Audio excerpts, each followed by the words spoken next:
Yo les amis, j'espère que vous m'entendez bien. J'ai branché le micro, normalement ça devrait être pas mal. Et de quoi on va parler aujourd'hui? Je crois que tu l'auras compris. Bon, tu as dû lire le titre évidemment. On va parler de 151. Donc ça, c'est les deux petits boosters qui me restent de la dernière fois, de ma petite vidéo spot, comme j'aime dire, enfin plutôt ouverture spot. Vous avez bien apprécié le concept, évidemment qu'on va continuer, moi j'adore ça, c'est très très sympa, donc il me reste encore, alors évidemment j'ai fait une ouverture qui n'était pas exceptionnelle, sur deux boosters c'est des choses qui arrivent, même sur des séries comme 151, franchement ils sont très beaux ces boosters. Donc je vais essayer durant cette semaine-là de vous trouver un petit spot bien sympa là aussi, pour pouvoir terminer ce coffret et de faire le bilan du coup. Donc ça c'est la petite parenthèse, mais on va parler évidemment de 151. Et c'est vrai que c'est une question qui revient régulièrement, parce que je fais des bilans de 151 avec l'étude un peu statistique entre le taux de drop, le prix, on va dire moyen, ou plutôt les premiers prix en achat immédiat que tu peux avoir sur toutes les raretés, et je tire, on va dire, une espérance mathématique. Et c'est vrai que sur 151, on est grosso modo aux alentours de 6 euros, 6,50 € du booster. Et c'est vrai que même si on achète son booster à 10 euros, ça reste convenable. Parce que voilà, si tu as un retour quand même, enfin, tu as une perte qui est plus limitée que d'autres séries. Par exemple, tu prends par exemple Flamme Obsidienne, je crois que l'espérance est vraiment très basse. Même si le booster est moins cher, hors promo, parce que j'ai vu entre parenthèses, petite parenthèse, des soldes de dingo dans certains endroits. Les concernés se reconnaîtront évidemment. Donc comme quoi, moi je vous l'avais prédit, des boosters à 2 balles, ça va arriver, ça sera partout à un moment si ça continue comme ça. Je vous l'avais dit, il faut juste être patient. Bref. Donc on était sur des prix, des espérances comme ça. Mais en plus, je n'ai jamais tenu compte des reverse. Et ça, n'oublie pas que quand tu drops rien, ce qui arrive régulièrement évidemment, tu as quand même deux reverse. Et c'est vrai que j'en ai jamais parlé, et évidemment, ça va augmenter ton espérance. Alors je vais pas parler des holos, parce que c'est vrai que les holos, je pense, sont vraiment pas chers, mais les reverse ont un impact sur ton ouverture. Mais je vais quand même donner mon sentiment sur ces cartes-là. Parce qu'il y a pas mal de choses à dire. Voilà, par exemple, les petites reverse que j'ai eues la dernière fois. Le petit sablette, j'avais eu l'énergie reverse, bon ça c'est pas top je pense. Tentacool, le ratata, et c'est tout, non, il doit me manquer une reverse, je sais pas, elle est là, Krabi. Bon bref, j'ai pas eu des reverse de dingo, mais si tu regardes un petit peu sur le net, tu t'aperçois que les reverse, en règle générale, ce sont des cartes qui peuvent valoir 1, 2 euros, peut-être même 5 à 10 euros, suivant la reverse. Alors, moi, je vais te parler un petit peu de mon expérience que j'ai en tant qu'acheteur de cartes et acheteur de cartes sur le terrain. J'entends sur le terrain, pas sur le net, parce que le net, c'est assez tronqué, évidemment, parce qu'il y a toute une problématique, évidemment, sur le net, et ça concerne principalement les gens qui ne peuvent pas trouver les cartes Pokémon sur le terrain, tout simplement. Je m'explique. Moi, j'ai la chance, même encore ici, d'avoir quand même régulièrement des vides-greniers, ou du moins des endroits qui me permettent d'acheter des cartes Pokémon. Et c'est vrai que les reverse font partie des cartes que tu trouves les plus facilement. Alors là, je parle en général sur tout un tas de séries. Et j'englobe évidemment 151 parce que tu peux trouver aussi des reverse régulièrement de ces séries-là. Typiquement sur des vendeurs qui vendent des cartes. Les cartes ultra rares, c'est un peu plus compliqué, mais les cartes plus classiques, et les reverse en font partie, ça reste plus simple. Je ne parle pas des stands professionnels ou des collectionneurs avertis. Je parle vraiment des stands classiques qui veulent se débarrasser des cartes, des jouets, des choses comme ça. Le bémol évidemment de ça, c'est que les cartes sont rarement en état mint, mais elles sont plutôt en état near mint. Elles ne sont pas catastrophiques quand même, mais disons qu'elles sont plutôt en état near mint parce qu'elles sont évidemment pas protégées, elles sont mises dans des boîtes avec d'autres cartes, communes, peu communes, etc. Et ça, du coup, ça te permet d'avoir quand même un grand réservoir de cartes pour pas cher, parce qu'en règle générale c'est 10 centimes la carte, quelque chose comme ça, 10-20 centimes, pas plus, même quand elles sont brillantes comme les reverse. Ça c'est le premier point. Deuxième point, si tu vas vers cette fois-ci les collectionneurs avertis ou les professionnels, alors en règle générale, collectionneurs avertis, moi j'en ai acheté pas mal des Reverse 151. Tu trouves les reverse à partir de 5 centimes pour les plus classiques, on va dire, jusqu'à grosso modo 1 euro. Voilà, les moins courantes, on va dire. On parlera aussi de définir ce que c'est plus courante, moins courante. Là aussi, moi je suis plutôt prudent et je ne fais pas partie de ceux qui pensent qu'il y aurait des cartes reverse qui seraient moins printées que d'autres. Voilà. Moi je ne pense pas ça.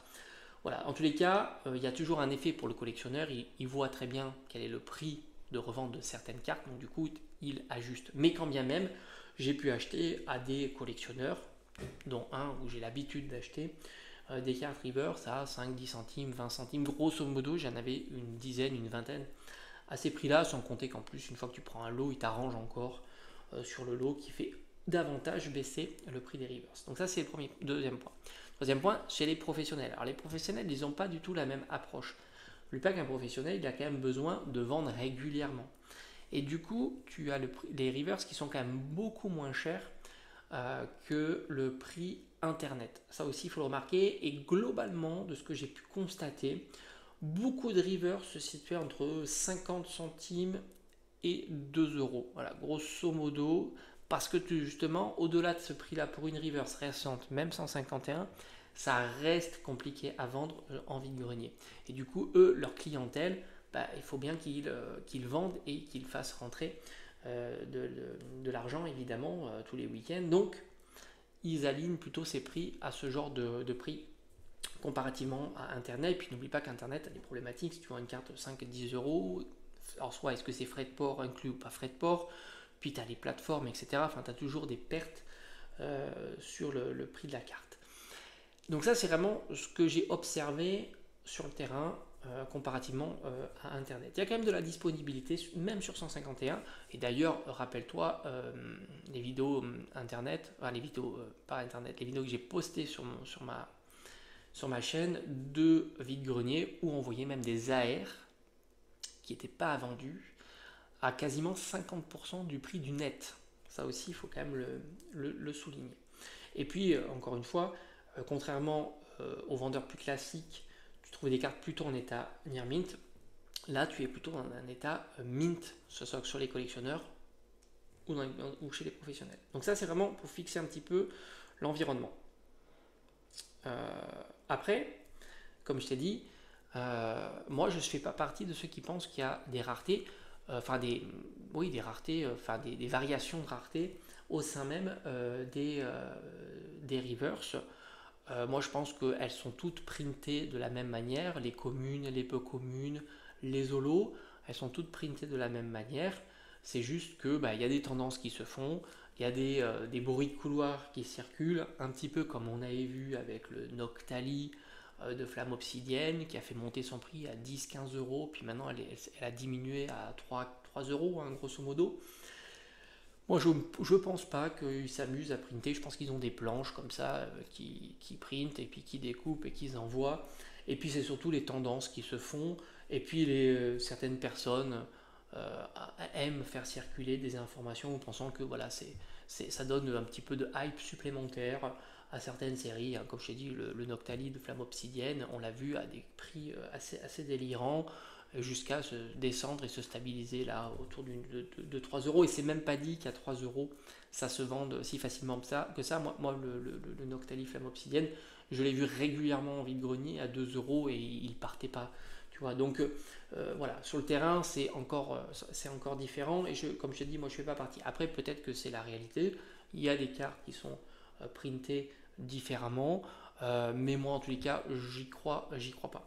Voilà, je ne fais pas partie de de ceux qui pensent ça, sans compter que je crois que c'était le Dracolos qui semblait être plus rare. Moi, je l'ai eu en ouverture, le Dracolos, et j'ai ouvert une 100 ou 150 boosters. Je crois que j'en ai eu deux, tu vois, de Dracolos reverse. Et certainement, j'ai pas dû avoir une reverse qui peut-être, elle, est certainement très commune comparativement à d'autres. Donc voilà, moi je fais pas partie de ceux qui pensent ça, tout comme je fais pas partie de ceux qui pensent que le Dracofeu SAR est moins printé qu'une SAR random ou une AR particulière est moins printée. Je pense que c'est surtout l'offre et la demande qui s'installent, et aussi les bruits de couloir évidemment, les hypes qui font que les personnes sont plus intéressées ou pensent que certaines cartes sont plus rares que d'autres, et qui fait un petit peu le travail. D'ailleurs, on l'entend aussi dans les vides-greniers, je l'ai entendu régulièrement, le Noctali, certaines Rivers, 251, etc. C'est des messages qui circulent fortement et qui font que tout ça prenne forme. Et puis ça se tasse avec les années, tout simplement. N'oublie pas que dans un booster, on va dire nul, tu as obligatoirement 2 Rivers, hein, ce qui est quand même très très très très fort. Mais j'ai envie de te dire, c'est le petit bonus supplémentaire, parce que c'est vrai que sur 151, les Rivers ont un poids supplémentaire que n'ont pas les autres séries, globalement. Ça, c'est une réalité à observer, ça c'est sûr. Et c'est pour ça que mon espérance à 6,5 est plutôt pas mal, puisque je ne rajoute pas peut-être le 50 centimes, 1 euro supplémentaire que l'on pourrait rajouter à ce genre de série. Et enfin, pour fixer un petit peu les choses et donner ta propre réflexion, si tu regardes certaines ventes terminées en enchère, hein, pas en achat immédiat, de Master Set, ou plutôt de Master Set Reverse, on va dire, de cette série-là, tu t'aperçois assez rapidement que vendre une série complète avec toutes les Reverse, toutes les ultra rares, hein, en incluant les SAR, les AR, les Full Art, etc., toutes les raretés, les cartes promo les plus intéressantes, c'est-à-dire le Mewtwo, le Mew, et ben tu t'aperçois que ça se vend aux alentours de 1200 euros. Avec les reverse, toutes les reverse. Il y a peut-être, je sais pas, 150 cartes, 160 cartes, que sais-je. Enfin, beaucoup, en tous les cas.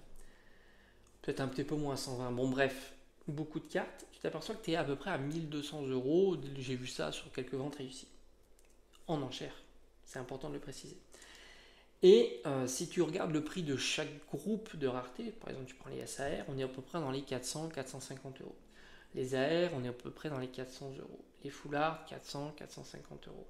Puis on va dire les autres, les X, les Gold, on est aux alentours de 50 euros.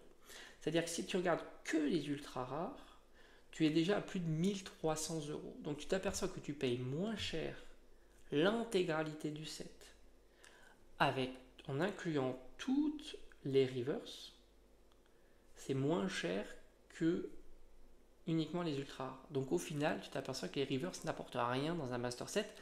Ça veut dire quoi? Déjà 1200 euros, si tu fais le prix du booster, ça fait à peu près 200 boosters. C'est pas beaucoup, hein. Tu n'as certainement pas un master set pour 200 boosters, tout le monde te le dira. Donc évidemment, il est plus judicieux, et même sur une série très très populaire comme celle-ci, d'attendre patiemment un master set qui passe en enchère, et tu t'aperçois que c'est vraiment très intéressant. Morale de l'histoire, oui, tu verras toujours des reverse partir à 2, 3, 5, voire même 10 euros. Pourquoi? Parce qu'il y a les personnes qui veulent juste compléter leur set et qui ne veulent pas acheter un master set complet, et qui préfèrent aller dépenser 2 euros par-ci, 5 euros par-là, 10 euros par-là pour compléter leur master set, et par conséquent payer leurs cartes plus cher, principalement sur le net, beaucoup moins déjà sur le terrain. Et le prix du net en achat immédiat, surtout en achat immédiat, mais voire même en enchère sur des cartes reverse prises isolées comme ça, ne fait évidemment pas le prix, principalement sur ces raretés-là, d'une carte. Et tu le vois vraiment, vraiment, lorsque tu vois la vente d'un master set. Tout ça est très cohérent, évidemment, beaucoup complète, hein, tout simplement, allie à la fois ouverture, mais aussi achat sur Internet, voire même échange, évidemment. Voilà, donc morale de l'histoire, je pense que les rivers sont souvent surcotés, et que dans la réalité, oui, il y a de la vente à des prix assez chers, hein, pour des rivers, 2, 3, 5, 10 euros, peut-être même plus pour certaines, mais en règle générale, ça n'inclut pas la quantité de rivers qui circulent, et en règle générale, je pense qu'on se situe plutôt sur ces rivers-là, aux alentours de 1 à 2 euros par rivers. En tous les cas, c'est mon avis sur le sujet. Sujet de terrain aussi, parce que comme je t'ai dit, moi j'ai eu l'habitude de faire énormément de vide-grenier, et de voir quand même pas mal de rivers passer à des prix qui sont beaucoup plus compétitifs que sur Internet, évidemment. Voilà. J'espère que ça t'a plu et on se dit à très vite.